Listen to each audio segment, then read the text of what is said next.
ادھر اس طرف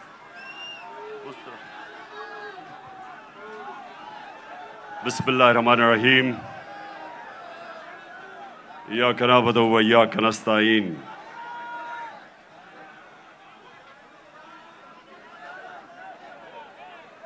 میں آج آپ سب سے جو اندر بھی بیٹھے ہیں اور جو باہر سارے لوگ کھڑے ہیں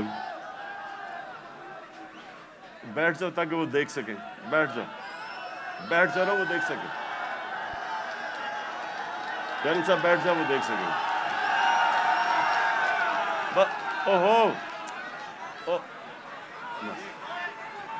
تھوڑا پیچھے. اچھا جی, بسم اللہ الرحمن الرحیم. میں یہ چاہتا ہوں کہ آج بڑی خاموشی سے میری بات سنیں تاکہ یہ ایک بڑا مبارک دن ہے, اور جو میں آج آپ کے سامنے اپنے نبی صلی اللہ علیہ وآلہ وسلم کے متعلق اور آج اس دن کے متعلق جو بات کروں گا, میں چاہتا ہوں ذرا بڑی خاموشی سے, اور آپ نے ایک ایسے میری بات سننی ہے کہ وہ آدمی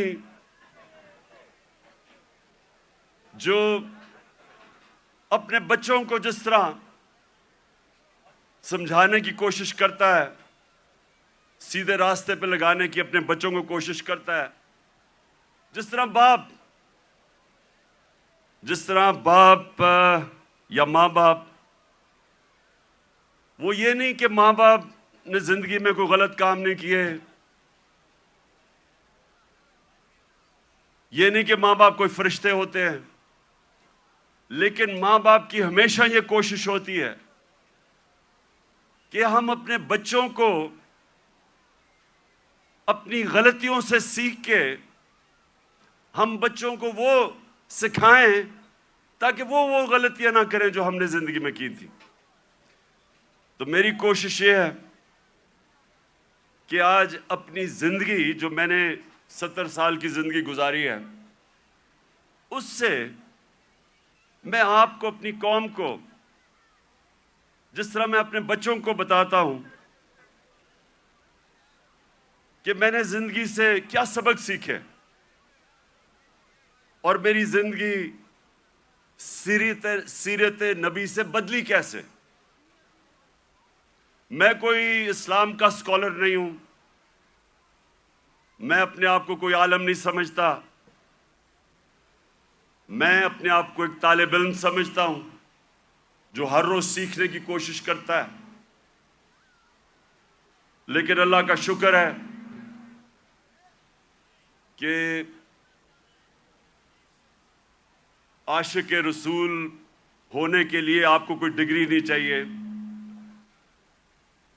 ہمارے دل میں اگر اس کی اللہ محبت ڈال دیتا ہے تو وہ چاہے ان پڑھ ہو, چاہے کوئی اسکالر ہو, میں سمجھتا ہوں کہ وہ بڑا خوش قسمت انسان ہوتا ہے, کیونکہ اس کی زندگی بدلنی شروع ہو جاتی ہے اگر جب وہ اپنے نبی سے عشق کرتے ہیں اور اس راستے پہ چلیں. تو میں پہلے آپ کو یہ واضح کر دوں کہ میں صرف اپنی زندگی کے تجربے سے آپ کو آج بات کر رہا ہوں اس مبارک دن پہ, کیونکہ دیکھیں میں نے ہر قسم کی زندگی دیکھی ہے. کرکٹ سٹار, گلیمر, مغربی زندگی, اپنا ملک, ہر قسم کی میں زندگی پہ دیکھ کے تو آج آپ سے بات کر رہا ہوں. سب سے پہلے ابھی آپ نے جو یہ فلم دیکھی, اس میں دنیا کی تاریخ کا سب سے بڑا انقلاب آپ نے دیکھا. دنیا کی تاریخ میں کبھی اتنا بڑا انقلاب نہیں آیا.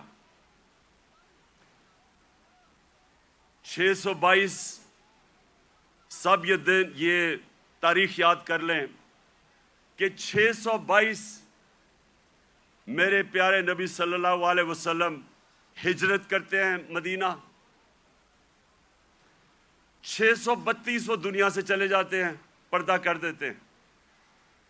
ان 10 سالوں کے اندر دنیا کی تاریخ بدل جاتی ہے۔ تو جو میں اپنے نوجوانوں کو آج، اپنی یوتھ کو، اپنے بچوں کو، ساروں کو جو میں آپ کے ذہن میں آج ایک چیز ڈالنا چاہتا ہوں کہ وہ کیا تبدیلی آئی ان لوگوں میں جو ابھی آپ نے فلم میں پہلے دیکھا کہ جن کی کوئی حیثیت نہیں تھی، جہالت تھی۔ 2 سپر پاورز، ایک مغرب میں اور ایک مشرق میں، کوئی بھی حیثیت ان لوگوں کی نہیں تھی۔ 10 سالوں میں یہ قوم بدلی اور انہوں نے دنیا کی امامت کی، جو آپ نے بعد میں دیکھا کہ ساری دنیا میں چھا گئے۔ تو وہ کیا چیز تھی؟ وہ ہمارے نبی صلی اللہ علیہ وسلم نے کس طرح ان لوگوں کو تبدیل کیا، کیسے ان کے کیریکٹر بدل گئے، کیسے لیڈرز بن گئے سب۔ مجھے افسوس سے کہنا پڑتا ہے کہ نہ ہمارے ملک میں، جو واحد ملک اسلام کے نام پہ بنا تھا، نہ ہی مسلمان دنیا پہ اس پہ کام ہو رہا ہے۔ ہمارے نوجوانوں کو، بچوں کو اسکولوں میں پتہ چلنا چاہیے کہ انہوں نے کیسے انسانوں کو تبدیل کیا۔ قرآن میں اللہ کہتا ہے، میں کبھی کسی قوم کی حالت نہیں بدلتا جب تک وہ قوم خود اپنی حالت بدلنے کی کوشش نہیں کرتی۔ وہ قوم کی حالت بدل گئی کیونکہ لوگوں نے اپنے آپ کو بدل لیا اور لیڈرز بن گئے۔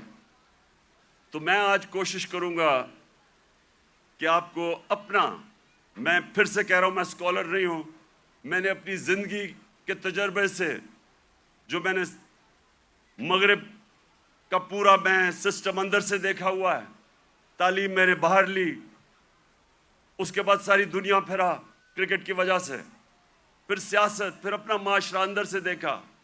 تو میں اب آپ کو اپنے طور پہ بتاؤں گا کہ میرے نبی صلی اللہ علیہ وسلم نے کیسے چینج کیا ان کو۔ وہ لوگ پھر سے، جن کی کوئی حیثیت نہیں تھی، انہوں نے دنیا کی لیڈرشپ سنبھال لی۔ اور آج میں سمجھتا ہوں کہ ہمارا پاکستان ادھر ہی کھڑا ہے۔ وہ جو نا آپ نے پہلے حالات دیکھے تھے جہالت کے، ہم اس کے بڑے قریب کھڑے ہیں۔ اور ہم نے کیسے بدلنا ہے اپنے آپ کو؟ اگر ہم نے دنیا میں عزت سے رہنا ہے، اور اگر جو بہت بڑی خواب تھی پاکستان کی، علامہ اقبال، جو ان کی شاعری سے انہوں نے غلام ہندوستان کے مسلمانوں کو جگانے کی کوشش کی، اور ان کی شاعری کی قرآن کے اندر، ساری شاعری قرآن کے اندر ہے اور نبی صلی اللہ علیہ وسلم کی سنت کے اوپر ہے۔ اس کے اوپر انہوں نے جگانے کی کوشش کی ہندوستان کے مسلمانوں کو۔ اور وہ خواب کیا تھی کہ ہم ایک ایسا ملک بنائیں گے جو دنیا میں مثال بنے گا کہ حقیقی طور پہ اسلام کیا ہے۔ اور ان کی ساری نظر تھی وہ مدینہ کی ریاست، جدھر ایک مثال بنی تھی دنیا میں، جو ماڈل نے پھر اس کے بعد ساری دنیا پہ وہ پھیل گئے۔ 1000 سال تک مسلمان دنیا کی سپریم پاور رہے تھے۔ تو وہ میں پھر بھی میں پوری عاجزی سے کہتا ہوں کہ میں کوئی اسکالر نہیں ہوں، میں صرف اپنے تجربے سے اب بات کروں گا۔ دیکھیں، سب سے پہلے کیا ہوا، انہوں نے کیسے انسانوں کے کیریکٹر بدلے۔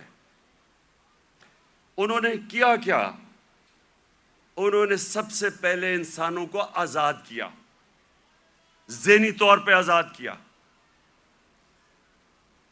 اندرونی طور پہ آزاد کیا، کیونکہ آزاد ذہن ہی بڑے کام کرتے ہیں۔ غلام ذہن کبھی کوئی چیز ایجاد نہیں کرتے۔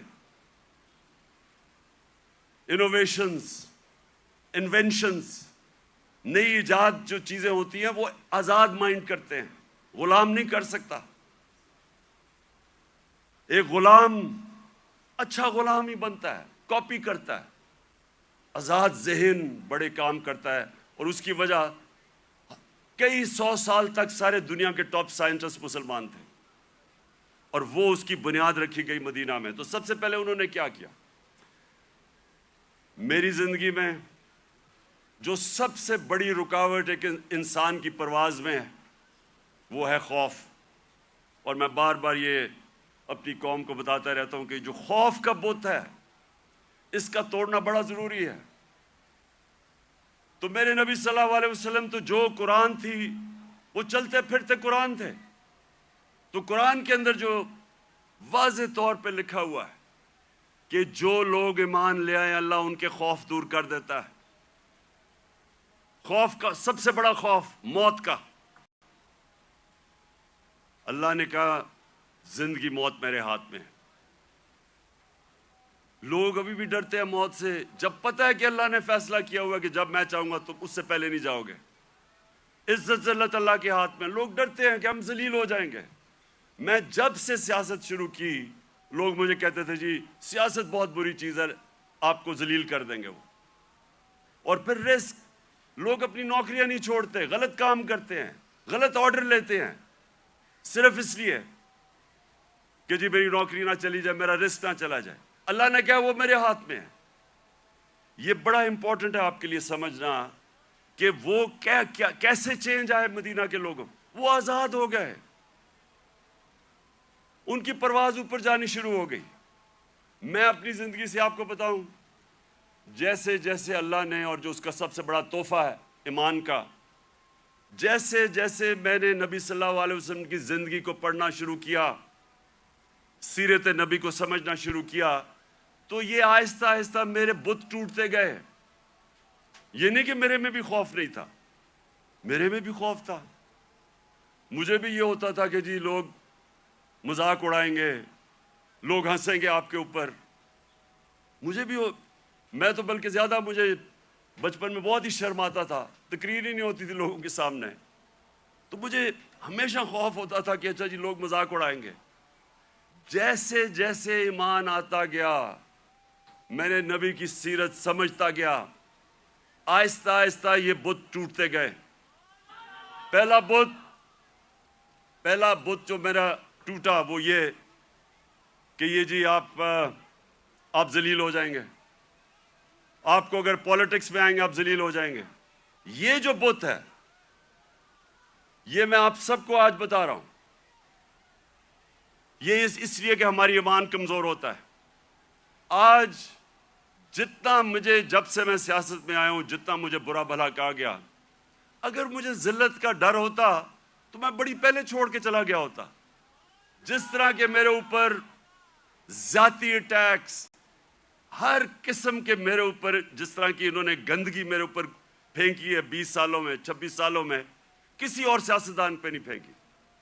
فیملی کو نہیں چھوڑا, گھر کی خواتین کسی کو نہیں چھوڑا انہوں نے.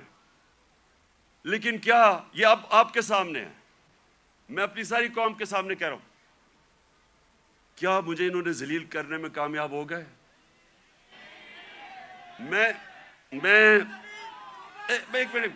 میں آپ کو آج سب کو کہہ رہا ہوں, پچھلے 6 مہینے میں جتنی مجھے اللہ نے عزت دیا, مجھے ساری زندگی میں کبھی اتنی عزت نہیں ملی.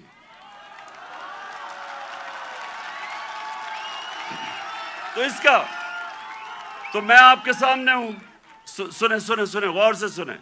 یہ جلسہ نہیں ہے, یہ غور سے سنیں, کیونکہ میں نے آج آپ کو اپنی زندگی سے سمجھا رہا ہوں کہ اگر انسان کے ہاتھ میں ذلت ہوتی تو آج میں بڑا ذلیل ہو چکا ہوتا. میڈیا یہ کنٹرول کرتے ہیں, میڈیا کو پیسے یہ دیتے ہیں, لفافے دیتے, مجھے تو ذلیل ہو جانا چاہیے تھا. میں اس لیے اپنی قوم کو کہہ رہا ہوں کہ کبھی اپنے یہ جو بت ہے کہ جی مجھے کوئی ذلیل کر دے گا, یہ یاد رکھے اللہ نے اپنے ہاتھ میں رکھی ہوئی عزت اور ذلت. دوسری چیز موت کا ڈر. سب کی طرح مجھے بھی موت کا ڈر تھا. میں جب پالیٹکس میں آیا اس سے پہلے میں نے اس خوف کے اوپر قابو پایا، کیونکہ میرا ایمان جیسے جیسے مضبوط ہوتا گیا میرا یہ خوف جاتا گیا، اور میں جب اس نتیجے پہ آیا کہ جب اللہ کا فیصلہ ہوگا اس سے پہلے مجھے کوئی نہیں لے جا سکتا، تب میں سیاست میں آیا۔ میں کینسر ہاسپٹل میں 5 سال میرا آفس تھا، میں نے جب کینسر ہاسپٹل بنایا 5 سال میرا آفس تھا وہاں۔ اپنے سامنے میں نے دیکھا 3 میرے دوست وہاں آئے اچھے بھلے چیک اپ کروانے کے لیے، اور 6 مہینے میں تینوں چلے گئے۔ تو یہ جو ہم سمجھتے ہیں کہ ہم اگر سیف کھیلیں گے تو شاید ہم موت سے بچ جائیں گے، یا کہ ہم اگر اپنے ایمان کے مطابق چلیں گے تو شاید جلدی موت آ جائے، یہ غلط فہمی میں نکال دیں اپنے ذہن سے۔ یہ سب سے بڑا خوف ہے، اور یہ انسان کو روکتا ہے بڑے کاموں سے۔ اور تیسری چیز یہ رسک، کہ جی میری نوکری چلی جائے گی، پیسہ کدھر سے آئے گا؟ محنت انسان کرتا ہے، فیصلہ اللہ کرتا ہے۔ تو یہ جو 3 چیزیں ہیں یہ انسان کو آزاد کر دیتی۔ اور پھر جو بڑا بت ہے، میں کا بت، جو انسان اپنے سے باہر نہیں نکلتا، جو سب سے بڑی جہاد ہے، جہاد اکبر، اپنی نفس کے خلاف، اپنی میں کو کنٹرول کرنے کے لیے، یہ بہت بڑا بت ہے۔ اپنی ذات کے لیے، اپنے آپ کے لیے انسان سمجھتا نہیں ہے کہ اس کو اللہ نے کتنا بڑا مقام رکھا ہے۔ اس کی ویژن، جو انسان اپنے لیے زندگی گزارتا ہے وہ چھوٹا سا انسان بن جاتا ہے۔ جتنا مرضی اللہ اس کو نواز دے، جتنے مرضی پیسے دے دے، علم دے دے، جو اپنی ذات کے لیے زندگی گزارتا ہے وہ آج تک دنیا کی تاریخ میں بڑا انسان نہیں بن سکا۔ لوگ کس کو یاد رکھتے ہیں؟ ہم بڑے ہو رہے تھے لاہور میں تو سارے گنگا رام کو یاد رکھتے تھے۔ گنگا رام کو کیوں؟ اس نے ہسپتال بنایا تھا انسانوں کے لیے۔ سارے جو اللہ کے برے صغیر میں بڑے بڑے جو صوفی آئے، ولی اللہ آئے، آج بھی ان کے مزاروں پہ دیکھیں لاکھوں لوگ جاتے ہیں۔ کیوں جاتے ہیں؟ کیونکہ وہ انسانوں کے لیے آئے تھے، وہ سب عاشق رسول تھے، وہ سارے ان کی زندگی انسانوں کے لیے تھی، اور انسانوں سے پیار کرتے، عزت دیتے۔ سو یہ جو بت ہے، جب انسان اپنے سے باہر نہیں نکل سکتا، تو میرے نبی صلی اللہ علیہ وسلم نے مدینہ میں اس طرح لوگوں کو آزاد کیا۔ پھر انہوں نے معاشرے کو چینج کیا۔ انہوں نے، اب کیونکہ میں نے برطانیہ کا نظام دیکھا ہے، ادھر میں نے اندر سے کئی سال رہا اور وہاں سسٹم سٹڈی کیا، یونیورسٹی وہاں گیا۔ اب دیکھیں انہوں نے مدینہ میں سب سے پہلے چیز کیا کی؟ انہوں نے سب سے پہلے عدل اور انصاف قائم کیا۔ یہ آپ کے لیے بڑا امپورٹنٹ ہے سمجھنا۔ عدل اور انصاف کا مطلب ہوتا ہے rule of law. Rule of law کا مطلب ہوتا ہے سب لوگوں کے لیے ایک قانون، قانون کے سامنے سب ایک برابر، کوئی قانون سے اوپر نہیں ہے۔ یہ بڑا ضروری ہے آپ کو سمجھنا، کیونکہ بدقسمتی سے پاکستان میں ہم نے رول آف لا دیکھا ہی نہیں ہے۔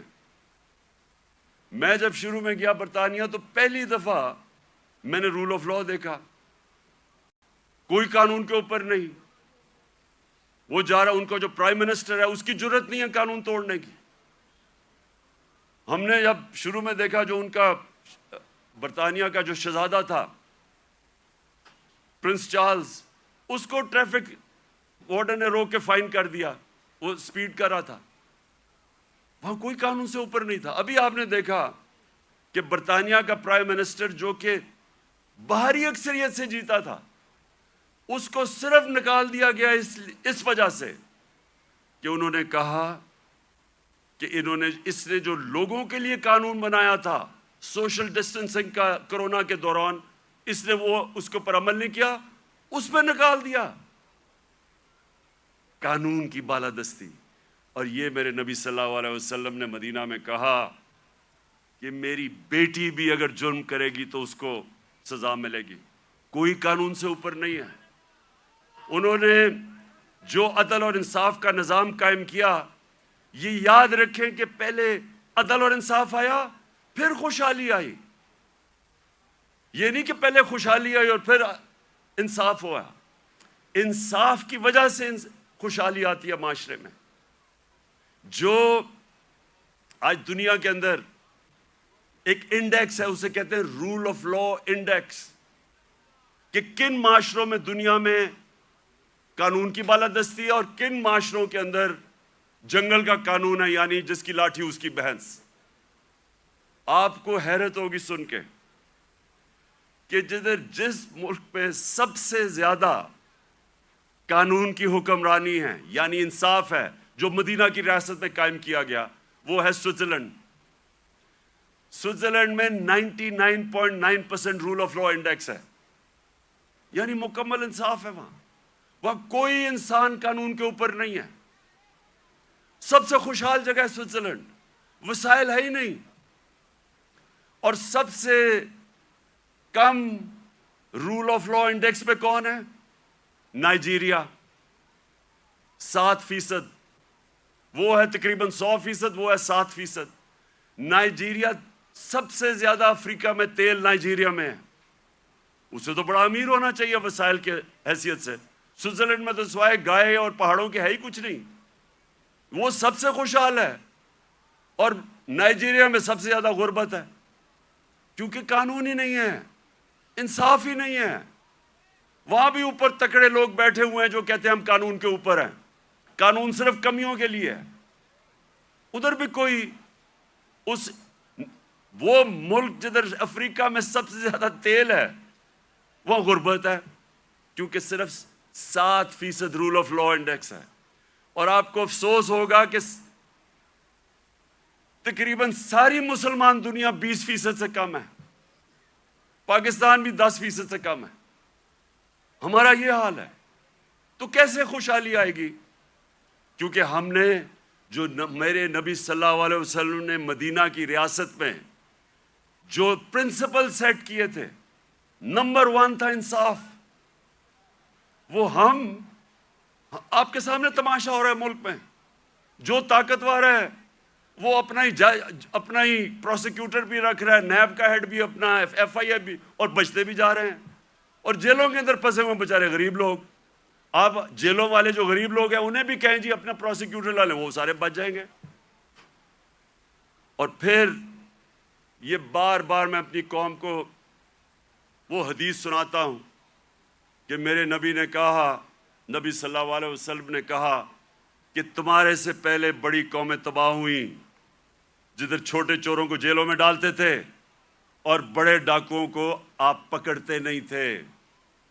یہ تباہی کا انہوں نے بتایا۔ اور آج آپ دنیا میں دیکھ لیں، جو ملک بڑے ڈاکوؤں کو نہیں پکڑ سکتا وہ غریب ہیں سارے، وسائل کے باوجود۔ سو نمبر 1 پرنسپل انہوں نے سیٹ کیا رول آف لا۔ نمبر 2، اور رول آف لا کے ساتھ میرٹ، کیونکہ جدھر انصاف ہوتا ہے ادھر ہی میرٹ ہوتی ہے۔ آج آپ مغربی یہ ملک پہ چلے جائیں، سارے جتنے امیر ملک ہیں سب 90% سے زیادہ رول آف لا ہے، اور رول آف لا کے ساتھ میرٹ آ جاتی ہے۔ اور دوسری چیز، میرے نبی صلی اللہ علیہ وسلم نے امر بالمعروف ونہی عن المنکر، وہ جو اللہ کا حکم ہے کہ ساری عوام کو اللہ کا فرمان ہے کہ تم نے اچھائی کے ساتھ کھڑا ہونا ہے اور برائی کے خلاف کھڑا ہونا ہے، یہ ہے بیسز ایک مہذب معاشرے کی۔ میں اب آپ کو بتاؤں، میں نے جو انگلینڈ میں دیکھا، کیونکہ میں نے پھر سے آپ کو کہوں اندر سے میں نے وہ معاشرہ دیکھا، ایک دفعہ کسی آدمی کے اوپر یہ الزام لگ جائے کہ اس نے چوری کی ہے، کرپشن کی ہے، وہ جو مرضی ہو، سارا جو اس کے دوست بھی ملنا چھوڑ دیتے ہیں، ان کے ملنے والے بھی ان کو ملتے نہیں ہیں، وہ جاتے ریسٹورنٹس میں جاتے ڈرتے ہیں۔ کیوں؟ ہمارے وہ جو باہر گئے ہوئے ان کو واضح پڑتی ہیں جو ہمارے باہر بیٹھے ہوئے ہیں کیوں آوازیں پڑتی ہیں؟ کیونکہ سنیں کیوں پڑتی ہے؟ کیونکہ وہ اس معاشرے میں ہوتا ہی ایسے ہے. اگر کسی کے اوپر یہ لگ جائے کہ اس نے پبلک کا پیسہ چوری کیا ہے، کرپشن کا مطلب ہوتا ہے پبلک کا پیسہ چوری کرنا، وہ کہیں نکل ہی نہیں سکتا، کیونکہ وہ قوم امر بالمعروف پہ چلتی ہے. ایک میں آپ کو مثال دیتا ہوں. امریکہ کے اندر ایک تھا برنی میڈوف، اربوں ڈالر پتی تھا. ساری سوسائٹی میں سارے بڑے بڑے فلم سٹارز سوسائٹی کے سارے اس کے سے ملتے تھے، تصویریں کھچاتے تھے. امیر ترین امریکہ کا آدمی تھا. اس کے اوپر فلم بھی بنی ہوئی ہے نیٹ فلکس پہ. وہ برنی میڈوف کئی سالوں کے بعد پتا چلا جناب اس نے فراڈ سے پیسہ بنایا تھا. پتا چلا کہ اس نے فراڈ سے پیسہ بنایا تھا. لوگوں کو تو چھوڑے نا کہ لوگ اس سے سارے دنیا بھاگ گئی اور وہ جیل میں چلا گیا. اس کی بیوی نے اس کو طلاق دے دی. اس کے ایک بیٹے نے خودکشی کر لی کہ میں دنیا کے سامنے نہیں جا سکتا. اس کا دوسرا بیٹا گھر کے اندر بند ہو گیا، 2 سال میں بیمار ہو کے مر گیا. کیونکہ ہم پبلک کے سامنے کیسے جائیں گے؟ سنگاپور کے اندر ہمارے ساتھ تقریباً ہماری تھوڑی دیر کے بعد آزاد ہوا تھا. سنگاپور کے پاس ایک ایسا پرائم منسٹر آ گیا، لی کوان یو. اس نے آتے ساتھ ہی قانون کی بالادستی قائم کی.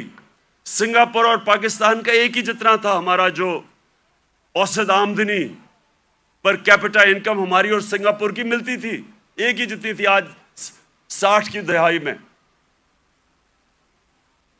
ایماندار پرائم منسٹر آیا، قانون کی بالادستی قائم کی. جیسے ہی آپ قانون کی بالادستی قائم کرتے ہیں کرپشن ختم ہو جاتی ہے. وہ سنگاپور کا ایک منسٹر، اس کا اپنا دوست تھا، وہ پکڑا گیا کرپشن میں. اس دوست کو، وہ پرائم منسٹر کا دوست تھا، جیسے ہی وہ پکڑا گیا اسے پتا تھا کہ میں اب بچ نہیں سکتا، حالانکہ میں پرائم منسٹر کا دوست ہوں. اس نے خودکشی کر لی کہ اب میں معاشرے میں کیسے جاؤں گا، کیونکہ معاشرے میں امر بالمعروف ہے. عوام کھڑی ہو جاتی ہے اچھائی کے ساتھ. وہی سنگاپور. اب یہ سوچیں، ہم اور سنگاپور ایک ہی جگہ تھے 60 کی دہائی میں. آج وہ ہمارا کتنا پر کیپٹا انکم ہے، اوسط آمدنی آج پاکستان میرے خیال میں $2,500 ہو گیا، 3,000 مجھے ابھی پورا ایگزیکٹ نہیں پتا. سنگاپور میں $60,000 پر کیپٹا انکم ہے، اوسط آمدنی. تو پہلے انصاف اور اس کے بعد خوشحالی اور معاشرے کی ذمہ داری ڈال دی میرے نبی صلی اللہ علیہ وسلم نے امر بالمعروف پہ. تیسری چیز، انہوں نے اپنے معاشرے کے اندر مدینہ کی ریاست میں کیا کیا؟ تعلیم کی ایمرجنسی لگا دی. جنگ بدر کے بعد جو قیدی مکہ کے قیدی تھے ان کو واپس کے پیسے لے سکتے تھے، کیونکہ مسلمان تو غریب تھے تب. بلکہ جنگ بدر میں میں اتنا بھی پڑھ رہا تھا کہ کئی لوگوں کے پاس تلواریں بھی نہیں تھے، ڈنڈوں سے لڑے ہیں. تو وہ تو قیدیوں کو واپس کر کے پیسے لے سکتے تھے، ہتھیار خرید سکتے تھے. دنیا کے عظیم لیڈر نے کہا نہیں، جو 10 مسلمانوں کو پڑھا لکھا دے گا اس کو ہم آزاد کر دیں گے. تعلیم کے اوپر زور دیا. چائنا بھی جانا پڑے تعلیم حاصل کرنے کے لیے تو جاؤ. جب سے تم پیدا ہوتے ہو اور جب تک قبر میں نہیں جاتے علم حاصل کرو. اس لیے صدیوں تک ٹاپ سائنسدان مسلمان تھے. تعلیم کے بغیر معاشرہ اوپر نہیں جاتا. اور ہمارا اب پھر سے حال دیکھ لیں، کتنا زور لگایا تعلیم. کتنا شرم کی بات ہے کہ 75 سال انڈیپینڈنس پہلی دفعہ ہم نے کوشش کی تھی کہ کم از کم تعلیم کا نظام میں انصاف کریں. نہیں تو امیر کے لیے تھوڑے سے 8 لاکھ امیروں کے لیے انگلش میڈیم، باقیوں کے لیے اردو میڈیم. وہ بیچارے پڑھ کے بھی اوپر نہیں آ سکتے تھے.